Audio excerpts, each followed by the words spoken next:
guys!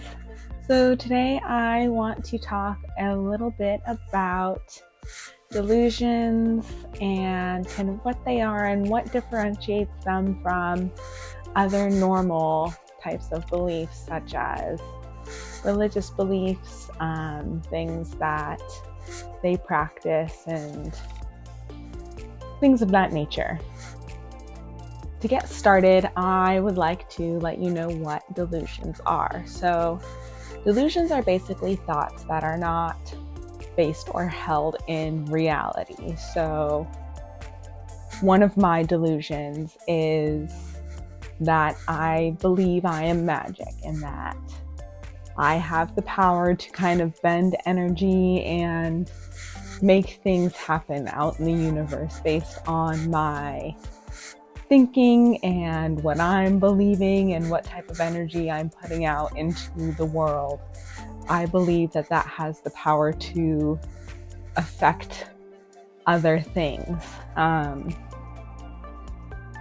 So this one's really hard for me, and I don't talk about it with my doctors because I don't want them to think it's a delusion, because I really don't believe that it is.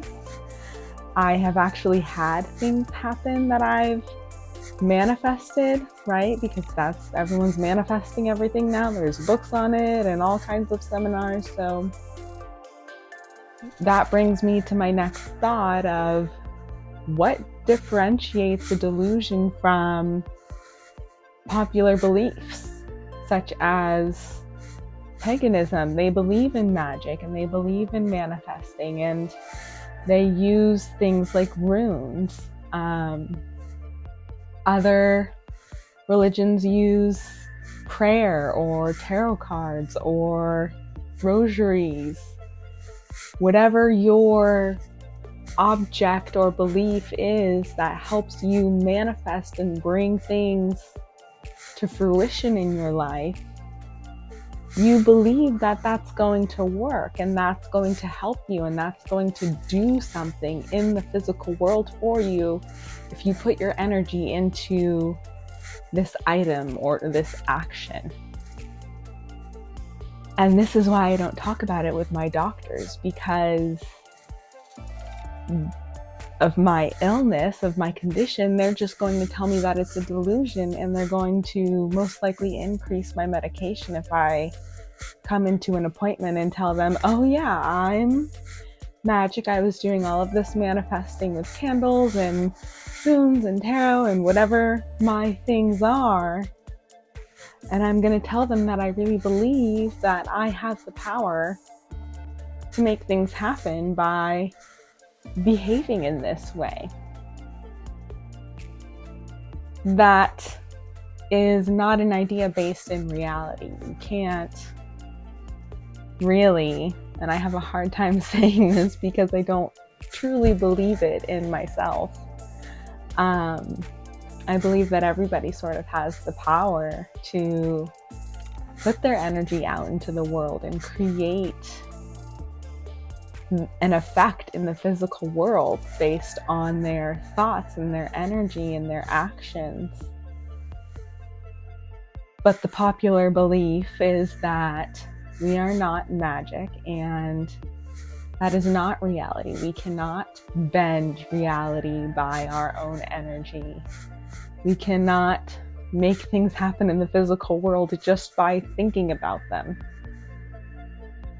So how I bring it all together and make it not a delusion to an extent, as best as I can, is I take actions to work towards making these manifestations come true. So if I'm manifesting that I'm going to get a car, well, then I'm going to take actions to save up my money and do research to find a car within my budget and, make the physical and the mental come together. I also have to keep myself very grounded because, as I spoke about in my last video, I can get really lost in the fantasy of things. And that's another aspect of delusions is this fantasy world that's not based in reality. So then I start doing seemingly irrelevant actions. One of the things that I'll do when I start getting delusional is I'll buy things in the color pink. And for some reason that signifies that I'm getting my life together, and that when I buy things or see things in the color pink, it's significant to me. I can't recall why at this moment. For some reason though, that's a thing for me. And I personally, when I'm doing well, can't stand the color pink. I absolutely hate it. So for me, that's what makes it part of my delusions and my psychotic features, is that it's not something I would personally choose for myself when I'm well. Another thing I do to keep myself grounded is literal grounding exercises. There's the 5, 4, 3, 2, 1 exercise. I believe it's 5 things you can see, 4 things you can hear, 3 things you can touch, 2 things you can smell, and 1 thing you can taste.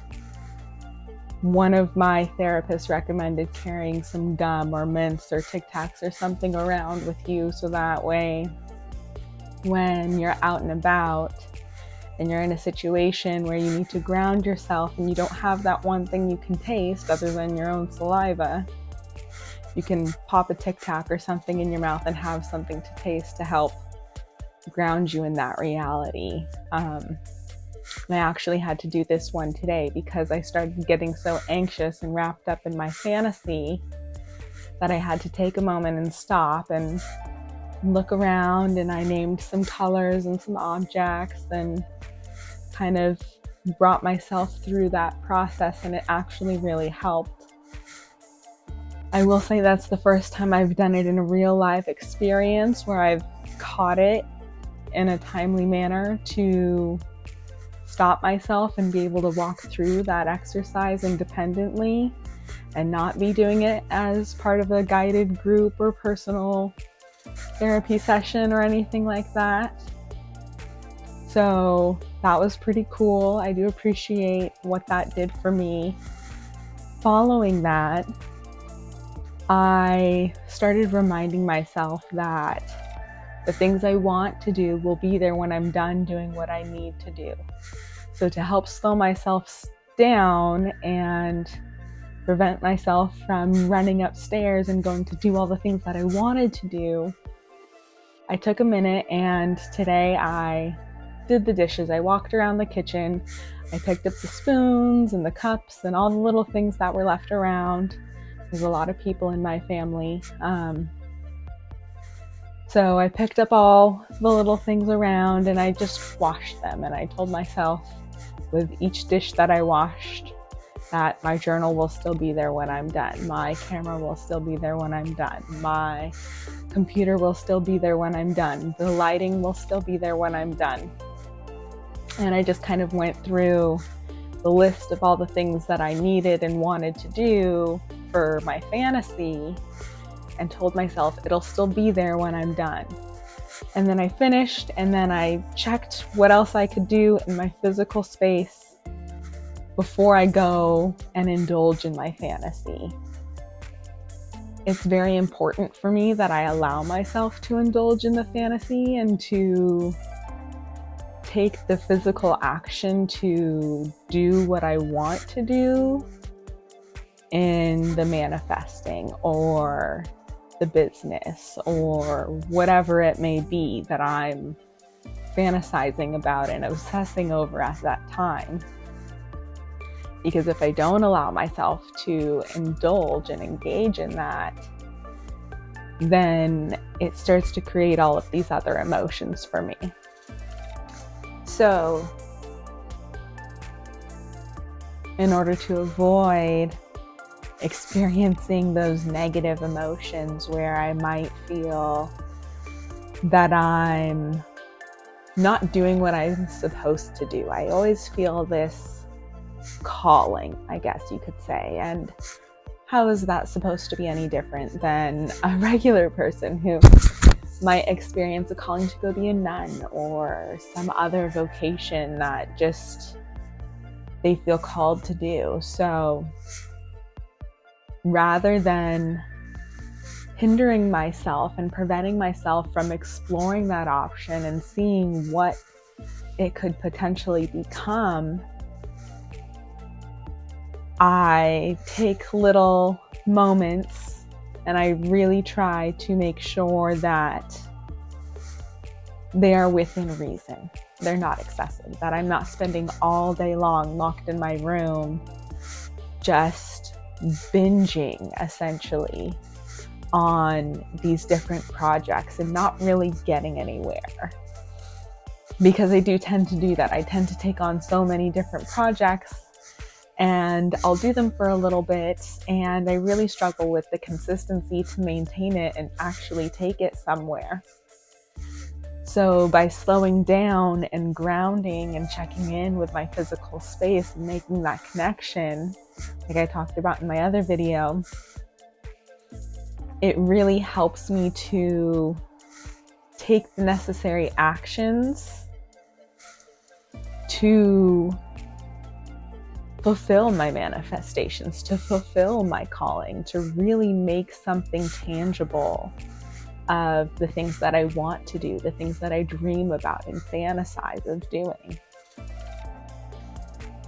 And it prevents me from getting lost in that delusion and being consumed by it, because once that happens, I do get locked in my room and binge on all of these different things, and I will go long periods of time without eating or eating very little, and I lose a lot of sleep, and then that turns into hypomania, which then can easily spiral out into a manic episode, and that's when things get really bad for me.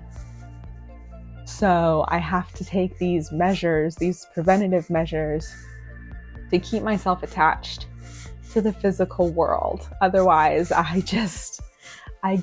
go really far, really fast. So that's why it's really important for me to do these things, to keep myself grounded and responsible in the physical world, but also to indulge in that fantasy and give myself that creative outlet that I so desperately need, because it is a coping mechanism for me. It is a coping mechanism for my everyday life, because everyday life is stressful. I'm a mom, a daughter, a sister, a wife. I have pets, and there's just so many different responsibilities to take on every day. And I need that outlet to do my writing, to do these videos, to create something that's going to be helpful. Because that's a really big thing for me as well, is to be helpful out in my community and to the people I love and care about. So I need to have those connections in order to live a happy, fulfilling life for me personally. And so I think, in summary, there's a very fine line between normal beliefs and practices out in the real world and psychotic delusions, and getting lost in those and the fantasies that accompany them. And in order to kind of keep yourself in that middle gray area when you experience things like I do, you have to do the physical work out in the real world to keep yourself attached, to keep that anchor and that tether to the real world so you don't get lost in the fantasy. And I want to take this moment to thank you all again for tuning in and watching and joining me on this journey. And I really appreciate your time. So thank you.